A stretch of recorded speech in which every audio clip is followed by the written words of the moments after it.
Volcano has suffered a lot of damage recently, just a few days ago, but now it is recovering itself. Don't mind the speed of the eruption. I've speeded up to 4 times. So it is not what is important is not the volcano eruption itself. It's the surfaces, the texture of the surface from this distance of the cone of the crater looks smoother than what you can see in the foreground and background. It's kind of like a fresh surface.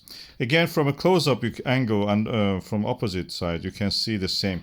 A big chunk missing, but at the same time, you see the knobbly nature of the lava in foreground compared to the smoother surface or the texture of the lava on the cone itself. That's a fresh lava eruption creates this, renews these surfaces. Gradually, this wall will be built, the gap that is created there will be built and repaired. It takes a while, of course, but that will be done. Let me show you what I'm talking about.